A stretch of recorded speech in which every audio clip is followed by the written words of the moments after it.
Actuellement, chacun raconte ce qu'il veut sur ce qui s'est passé à Nayo. Famille, on va écouter ici le porte-parole du chef du village de Nayo qui explique les faits, qui explique tout ce qui s'est passé à Nayo. Famille, écoutez attentivement la vidéo, partagez-la massivement. Parce que les gens, les appalos, tous les disent ce qu'ils veulent. Mais on écoute la vraie version des faits. Plus de 100 ans, si vous voulez. C'est pour dire que ici, c'est Jésus. Au niveau de la chefferie, certains sont même dans la chefferie. Pour dire que nous sommes une famille. Entre les Bétés et les Malékés, nous sommes une famille. Ce qui s'est passé le 25, samedi 25, est grave. Je traduis ce que mon père a dit. Je n'ajoute rien. Je ne retranche rien. Ce qu'il a dit, c'est ce que je suis en train de traduire. Il a dit, ils ont vu venir les élections. Donc lui, en tant que sous-chef, il a appelé tous ses frères, les Malékés, les Bétés, et ils se sont croisés et ils ont échangé. Il leur a dit, le chef n'est pas là, mais le chef me charge de vous dire, les élections qui arrivent là, comme nous vivons en famille, nous ne voulons pas de bagarre ici, à Nayo. Parce qu'en 2000, il y a eu, pour les mêmes élections, il y a eu un fait ici, et il y a eu la bagarre. Mais cette fois-ci, là, ce qui vient là, nous ne voulons pas de bagarre. Et ils sont tombés tous d'accord. Et ils se sont séparés.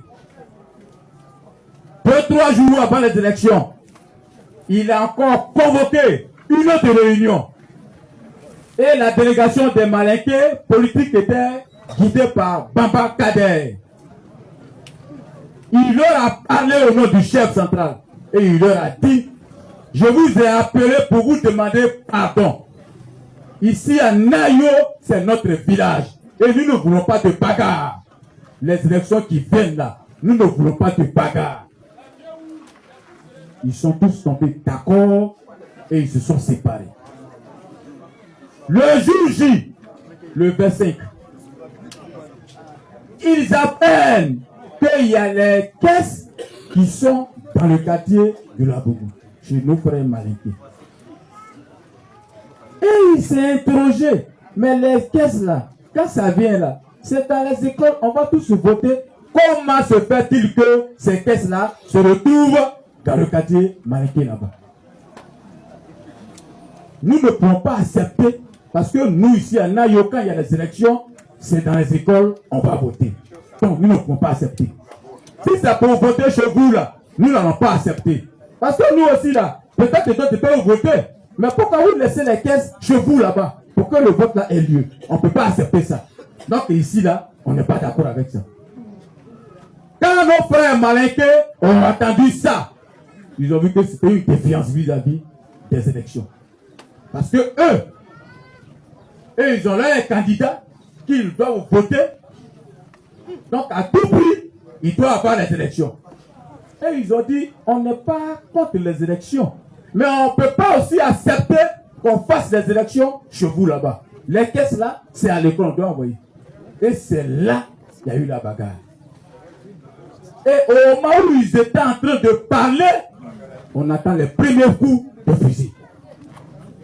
À 9h, merci, à 9h45, les premiers coups de fusil, de calibre 12. Ils n'ont rien compris. Et il y a eu les premières victimes, les premiers blessés graves. Et il y a eu la débâtante dans le village. Parce que comment le sous-chef qui s'est battu pour dire aux gens, nous ne voulons pas la bagarre. Et au moment où le jour J, vous êtes en train de parler, les premiers coups de fusil partent. Et des blessés dans le village. La débâtante. Nos frères Malékés ont sorti des fusils et ils ont commencé à tirer sur leurs frères, sur leurs tuteurs. Et il y avait la débattante dans le village. Sauf qui peut. Jusqu'à ce que, vers 15 heures, il y ait un peu l'accalmie. Et au moment où ça se passait, quand il y a les blessés, nous avons un de nôtres, malheureusement, qui a été assassiné tout à l'heure, je vais revenir là-dessus. C'est lui-même qui prenait les blessés pour les conduire à l'hôpital sur sa moto. Et quand il revient, c'est lui qui va dans le quartier Malinké pour dire « Ne faites pas ça, ne tirez pas sur vos frères. Nous sommes frères pour des élections, vous ne pouvez pas sortir les armes pour tirer sur vos frères. Ne faites pas ça. » Et c'est lui qui jouait ce rôle. Il envoie les blessés à l'hôpital et il va dans le quartier Malinké et il leur dit « Ne faites pas ça. » Et il y a eu l'accalmie vers les 15 heures. Mais à ce moment, il y avait déjà plus de 13 blessés graves à l'hôpital. Ils ont même tiré sur une femme qui portait l'humanité, c'est-à-dire qui était enceinte, dans son dos. Parce que cette femme-là était en train de fuir et ils ont tiré sur elle, dans son dos. Et c'est le même qui a été assassiné plus tard. C'est lui encore qui a pris cette dame-là pour la conduire à l'hôpital. Et vers les 18h45, ils attendent des coups de fusil, des coups de feu. Ce n'est plus les calibres 12, mais c'est des Kalash. Le chef vient de dire. Ici, là, en Côte d'Ivoire, là, on connaît le bruit que causent les calibres 12 et le bruit que causent les Kalash. À 18h45, le bruit que nos parents ont entendu, ce n'est plus calibre 12, ce sont les AK-47. Ce sont les fusils de guerre. Et ils ont constaté que ça là, ce n'est plus calibre 12. Et ils ont fui tous en brousse. C'est ainsi, une dame qui était aussi en train de fuir a reçu plusieurs balles. Elle a reçu plusieurs balles. Et elle a été conduite à l'hôpital. Le temps de la conduire à Issia, parce que son cas était critique, elle est décédée en route. Un autre, le chef du quartier Bigué, ici, Zéli Guillamos. Lui aussi, c'est un musulman. C'est vrai, il est de tête, mais c'est un musulman. C'est pas interdit, c'est une religion. Lui aussi, quand il a attendu ses coups de fil et puis coups de feu de Kalash, le temps de sortir de sa maison pour fuir, il a été abattu derrière sa maison. Il a été criblé de balles derrière sa maison. Et je reviens sur le cas le plus ignoble d'Ibole Gomez Faras. Ils l'ont trouvé chez lui à la maison. Ils l'ont pris et ils l'ont trimballé jusqu'à dans leur quartier. Entre le quartier, sur la rue, entre le quartier Malinké et le quartier BT, sur la rue. Et c'est là, il a d'abord été ligoté. Et il a été frappé avec les gourdins. Il a été frappé, ligoté, et ils l'ont tué là. Et quand ils ont fini de le tuer, chose grave qu'on n'a jamais vue ici et qui fait en ce moment le tour du monde, il a été brûlé. Quelqu'un qui faisait la navette entre les Malinké et les Bété qui disait ne faites pas ça. On vous demande pardon, ne tirez pas sur vos frères à cause des élections. Lui-même et quelqu'un qui prenait les blessés pour les envoyer à l'hôpital. Lui-même, ils l'ont attrapé, ils l'ont tué, ils ont tiré sur lui, il est tombé, ils l'ont tué et ils l'ont brûlé.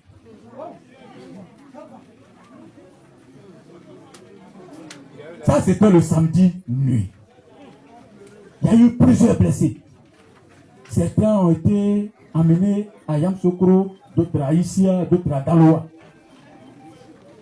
La femme qui était enceinte, qui portait, enfin qui était enceinte sur laquelle on les a tiré, elle a perdu l'enfant. Mais elle a quoi à l'hôpital haïtien. Chère maman, mes parents disent que des gens prennent des prétextes. Que oui, les bêtés ont brûlé le marché des Malinqués. C'est pour ça qu'il y a eu la bagarre. C'est ce qu'il a dit, hein? C'est pourquoi il y a eu la bagarre. Chère maman, mes parents me demandent de vous dire que le marché là est situé dans le quartier BT. Comment ils peuvent brûler un marché qui est situé dans leur cour? Et que le marché est là. Ils mettent quiconque au défi de passer au marché. S'il y a une seule paille qui a été brûlée, pour que la personne constate, aucune paille n'a été brûlée dans le marché. Donc ceux qui disent que c'est parce que les bétails ont brûlé le commerce des Malinqués, c'est pourquoi il y a eu la bagarre, le marché est là. Eux-mêmes, ils n'ont qu'à venir pour voir. Mes parents me chargent de vous dire qu'ils ont été attaqués avec les armes de guerre. Et il y a eu même des douilles qu'ils ont présentées hier au général Apollo lorsqu'il est venu ici. Mes parents sont étonnés parce que pour une élection, comme des frères qui vivaient ensemble peuvent prendre des armes contre eux. Mes parents sont étonnés parce que pour une élection, comment des gens qui vivent ensemble avec eux depuis des décennies prennent des armes de guerre pour venir les tuer. Ils sont en armes. Ils sont en larmes, ils sont en train de pleurer. Depuis le 25, le village pleure. Tout a été brûlé. Il y en a même qui ont perdu des tonnes de riz, tonnes de ciment, des motos, ils ont tout brûlé. Plusieurs résidences ont été brûlées par leurs frères, ceux qu'ils ont accueillis, ceux qui prennent comme leurs propres frères. Voici la situation qu'ils traversent. Ils t'ont vu. C'est comme ils voyaient le président Gbagbo Laurent qui est venu essuyer leurs larmes. Le village est pratiquement vide. Mais c'est lorsqu'ils ont appris que le président Gbagbo Laurent a dépêché une délégation, le président Kipré Digue, ils sont sortis. Et quand Kipré Digue leur a donné officiellement l'information que l'épouse du président Gbagbo Laurent arrive, ils se sont tous mobilisés pour venir voir, parce que à travers vous, c'est le président Gbagbo Laurent qui le voit. Parce que le lien entre le président Gbagbo Laurent et ce village-là est fort. Donc quand ils ont appris que l'épouse du président Gbagbo Laurent venait ici, vient ici, ils se sont tous mobilisés. Ils sont sortis de la brousse. Ceux qui sont allés se cacher dans les autres villages, ils sont venus pour voir, pour toucher l'épouse du président Gbagbo Laurent. Ils ont vu l'épouse du président Gbagbo Laurent, leur cœur est apaisé.